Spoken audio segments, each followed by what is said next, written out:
When you hate the bath so much that you attempt to become Spider-Man. This sweetie pie is Luna the Maltipoo, and she was at Doggy styling for her first proper bath, when she stops eating Olivia's nails. First it was time for the bath, and Luna's owners had warned us that she was definitely not a fan of water. Once she was finally in the bath, we let her have a little explore before we introduced anything wet. But then it was finally time for the actual shampoo. Whilst it was initially going well, she got progressively more wet and more concerned. In fact, she started to think that scaling the walls might be the only viable option. After wrangling her back onto all fours, Olivia did eventually manage to get her lathered up. And Luna seemed to have forgiven her. But then she was betrayed again when Olivia tried to rinse her off.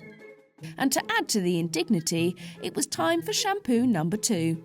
Just like humans, dogs have individual preferences, and some really don't like getting wet. Unfortunately, as a Maltipoo, she'll still need to get used to this grooming business, as she should be in for a trim every 6 to 8 weeks. Finally, Luna was all clean and ready for a warm towel. We hope you can forgive us, Luna. After drying her face on Olivia's jumper and the towel, Olivia could start drying her off with the smaller hairdryer. After all her objections to the bath, Luna was pretty keen to get dried off as quickly as possible. She also wanted to be curled up in Olivia's arms as much of the time as possible, which can make it a bit tricky. As she was doing so well with the hairdryer, Olivia switched to the stand dryer instead.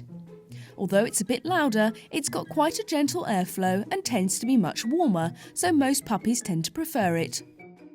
Luna dried quickly under the stand dryer and she was nice and fluffy again. With a cuddle from Lucy, it was time for pads and nails. Luna just wanted to nap by this point, so it took a bit of wrangling, but eventually we managed to clear her pads and trim those tiny nails. The last part was scissoring. With a new set of nails to chew on, Luna was suitably distracted whilst Olivia trimmed her paws. Mostly. The tricky part was clearing her eyes, but eventually we could actually see them. Fully fluffed and having survived her bath, Luna was very keen to show off for her owner.